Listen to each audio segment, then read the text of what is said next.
This is one of the last known photographs of William Bradford Bishop Jr. A Yale graduate. A United States diplomat who spoke 5 languages. A husband, and the father of 3 young boys. On a single night in 1976, he murdered his entire family, and then he simply drove away. Nearly 50 years later, he has never been found. This is the complete story of the diplomat who vanished. March 2, 1976. A forest ranger is patrolling a remote stretch of swampland in eastern North Carolina, far from any town. Through the trees, he sees something that should not be there, a thin column of smoke, rising from a drainage ditch deep in the woods. He walks toward it. And in a shallow, hand-dug pit, still smoldering in the mud, he finds a nightmare. Bodies. A woman. An elderly woman. And 3 children. Burned, and half buried in the earth. There was no identification, no vehicle, nothing to say who these people were, or who had done this, or why. It would take days to give them names. And when investigators finally did, the trail would point 400 miles to the north, to one of the safest, most respectable neighborhoods in America. The case that began in a Carolina swamp would end nowhere at all. It would grow into one of the longest manhunts in FBI history, a chase across 2 continents for a man who seemed to have simply stepped off the face of the earth. But to understand how it started, you have to go back to a quiet street in Maryland, and to a family that everyone agreed was absolutely perfect. The town was Bethesda, Maryland. Carderock Springs, a leafy, upscale neighborhood of modern homes tucked among tall trees, just outside Washington, D.C.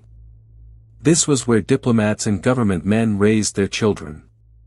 The lawns were cut, the doors went unlocked, and everyone knew their neighbors. It was, by every measure, a place where nothing bad ever happened. The Bishop home sat back among the trees, comfortable and unremarkable. From the street, it looked like every other house on the block, a symbol of everything a successful American family was supposed to have. Inside lived 6 people, and a golden retriever named Leo. And at the head of that household stood a man who seemed almost too good to be true. His wife was Annette, 37, warm, intelligent, and loved by everyone on the street. His mother, Lobelia, 68, lived with the family. And there were 3 sons. Bradford III, 14 years old. Brenton, 10. And little Jeffrey, just 5. 3 boys, growing up in a house full of books and languages and the promise of a bright future. Neighbors would remember the Bishops as the family everyone quietly wanted to be. Cultured. Well-traveled. The children polite, the parents accomplished. If you had walked past their home on any ordinary evening in early 1976, you would have seen nothing but warm windows and a family settling in for the night. You would never have guessed what was coming. So who was William Bradford Bishop Jr.? On paper, he was the finished portrait of the American dream. And the deeper you look into his life, the more impossible it becomes to reconcile the man on that resume with the man who dug a grave in a swamp. He was born in 1936, in Pasadena, California. Bright, driven, and ambitious from a young age. He was the kind of student teachers remembered, quick, disciplined, and hungry to be the best at whatever he touched.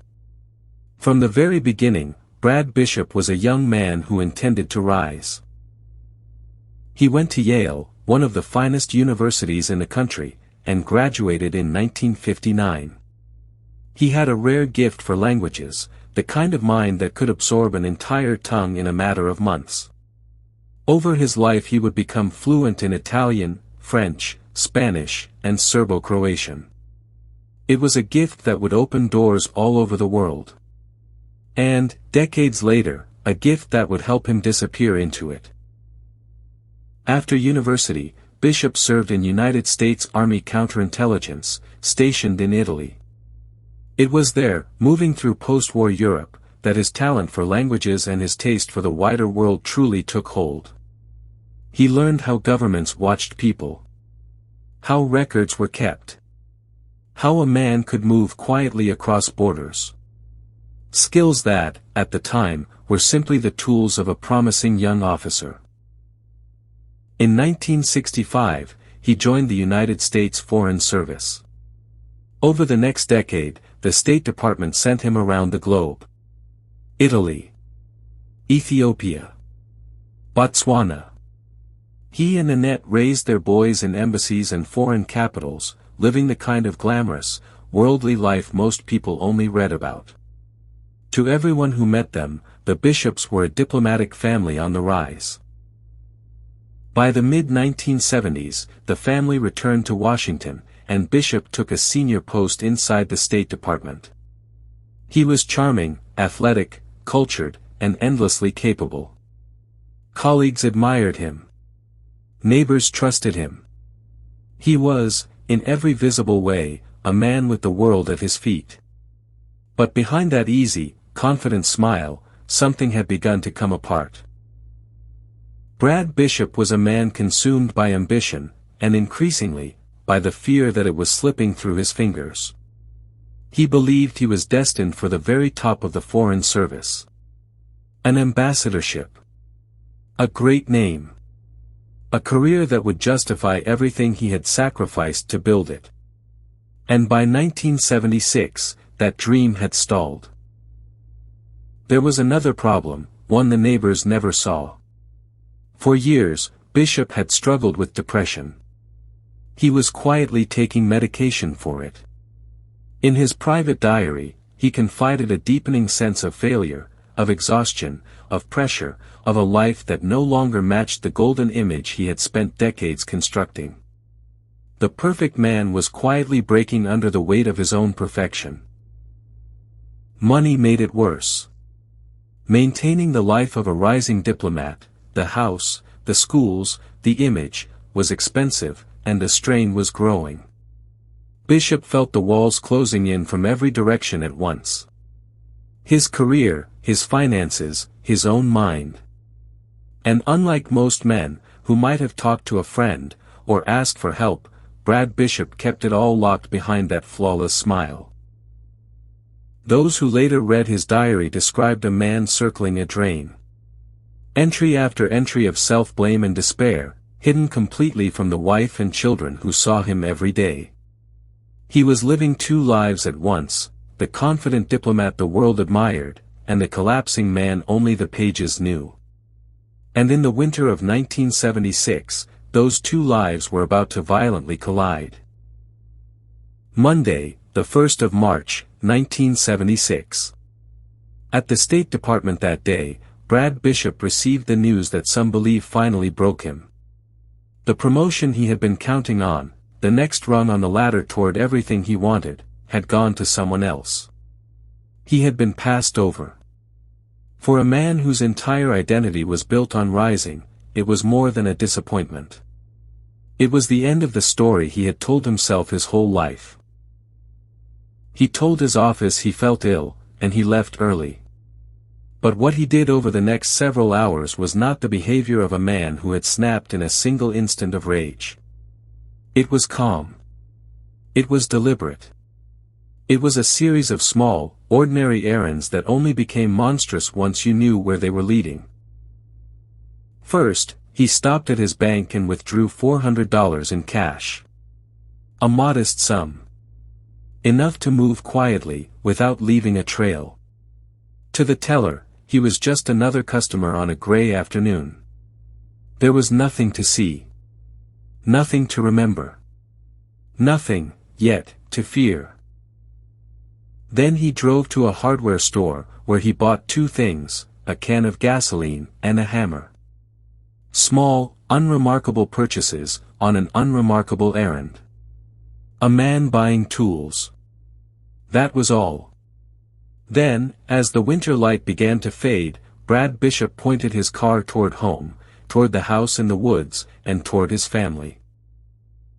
It was already growing dark when he reached Carderock Springs. The windows of the neighborhood glowed warm against the cold. Somewhere on that street, his 3 sons were home from school. His mother was making the evening ordinary. And Annette had taken the dog out into the winter dusk. It was the last completely normal moment that house would ever know. What happened inside that house, we will not describe in detail. When Bishop arrived, his mother told him Annette was out walking Leo. The boys were home. And over the course of that evening, one by one, Brad Bishop killed his entire family. His mother. His wife, when she returned. And all 3 of his sons. The perfect father erased every single person who depended on him.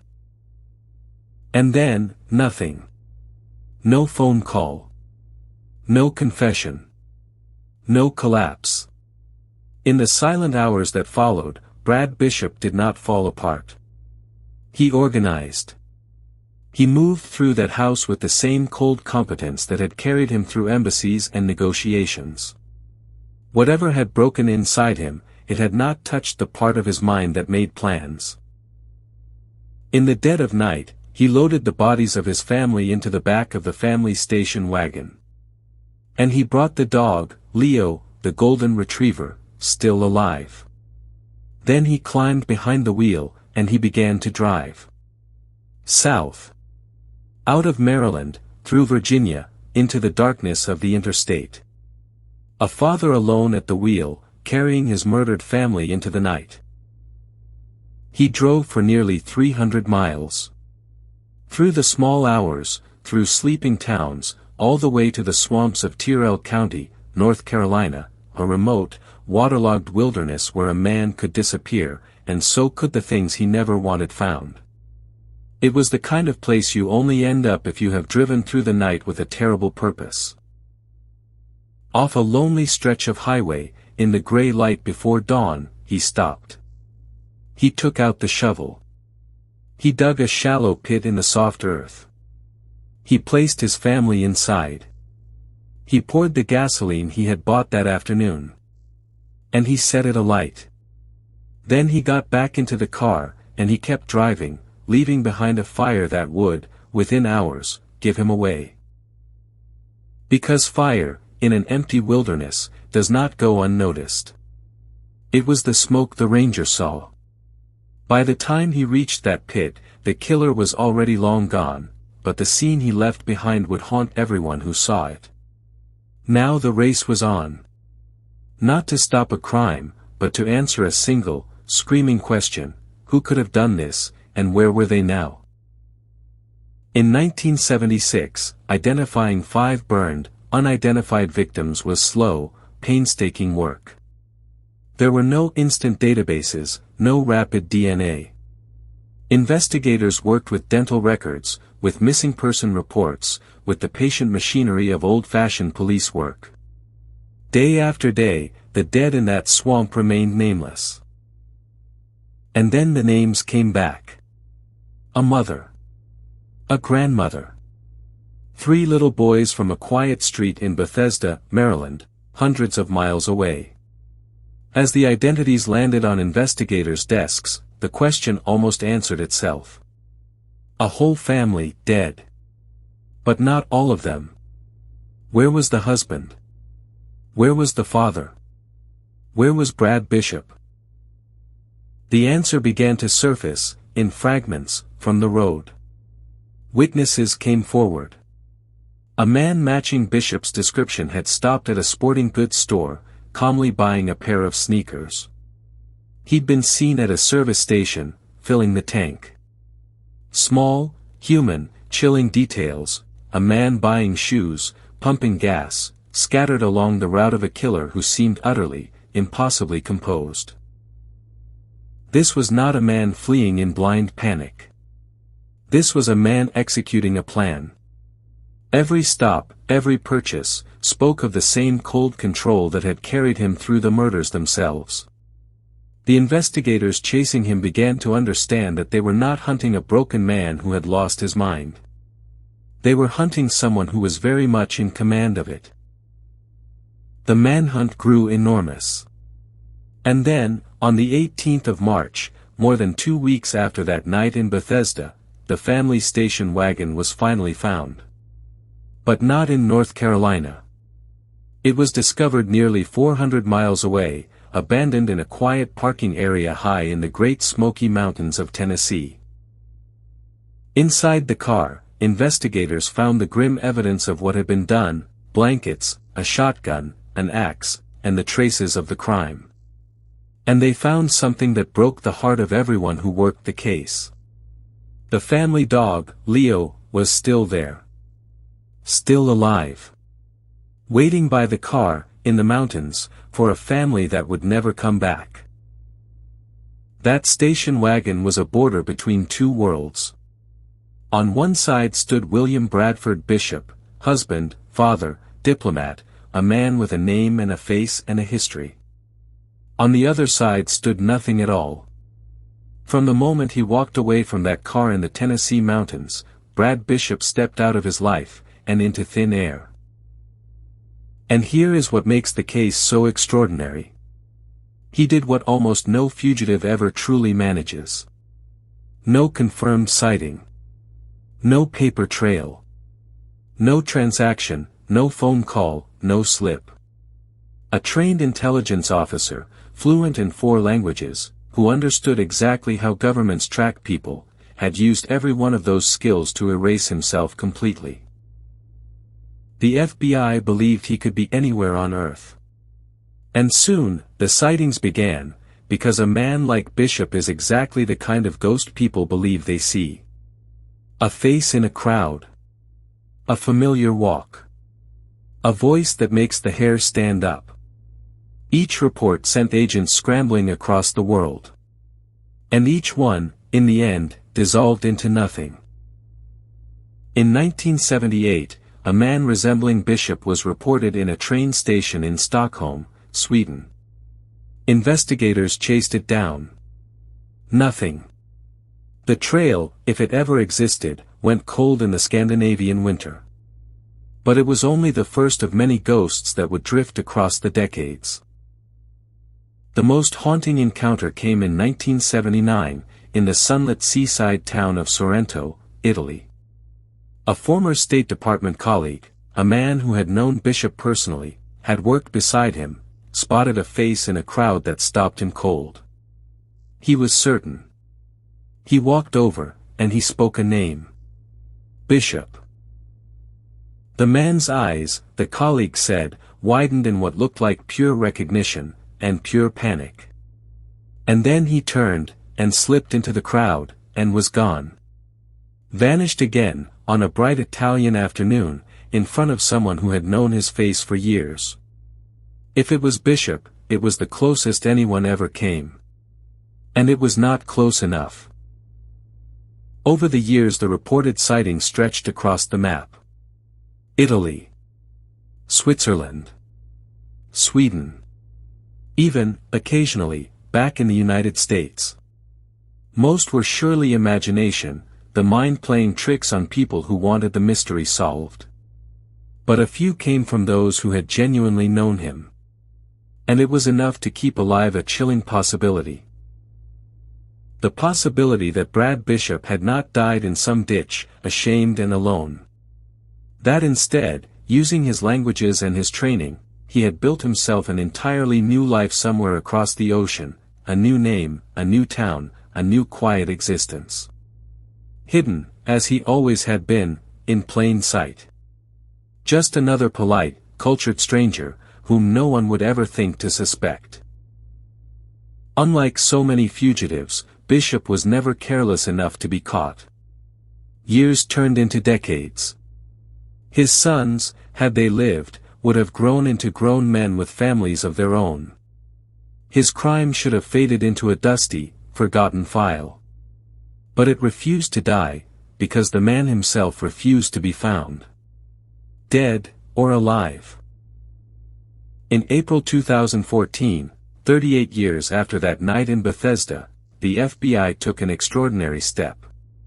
It placed William Bradford Bishop Jr. on its list of the 10 most wanted fugitives, alongside the most dangerous criminals in the world. A man who had murdered his family and disappeared into history was suddenly, once again, at the very center of a nationwide hunt. And to catch a man no one had photographed in nearly 40 years, investigators turned to art. Forensic sculptors built an age-progressed bust, a careful imagining of how the decades might have reshaped Bishop's face, aging the confident young diplomat into an old man in his 70s. That silent clay head went out to the world, hoping someone, somewhere, would recognize it. Tips poured in from across America and Europe. Each one was chased. In 2015, investigators became convinced enough by one lead that they exhumed a body in Alabama, an unidentified man who had died decades earlier, certain it might finally be him. They ran the DNA. And the answer came back. It was not Bishop. Another door, quietly closing. In 2018, the FBI quietly removed Bishop from its 10 most wanted list. He would have been 81 years old. It was not that they had given up, the case remains open to this day. It was that the list is for fugitives who can still be caught, still be stopped from hurting someone else. And after more than 40 years, the terrible truth was that no one even knew for certain if William Bradford Bishop was still alive. Annette, Lobelia, and the 3 boys were laid to rest, mourned by a community that could never quite believe what had happened on its quiet, tree-lined street. The house in Carderock Springs still stands. New families have lived there since, cut the same grass, raised their own children beneath the same trees. Most of them never knew what happened inside those walls on a cold night in 1976. And that is what makes this case so different from the others. There was no clay bust that finally cracked the truth open. No fingerprint, no confession, no reckoning in a courtroom. Just a perfect family, a perfect man, and a single night that erased them all, followed by half a century of silence. So before you go, let me leave you with the question that has haunted investigators for nearly 50 years. If a man like this, educated, charming, trusted by his own government, fluent in the languages of half a dozen countries, could murder everyone he loved and then dissolve completely into thin air, then how many others have done the very same thing, and simply were never found? The quiet neighbor. The perfect colleague. The man with nothing to hide. Tell me what you think in the comments. And subscribe, because the next case is already waiting. Some fences are white. And some secrets are buried so deep, so carefully, that they are never found at all.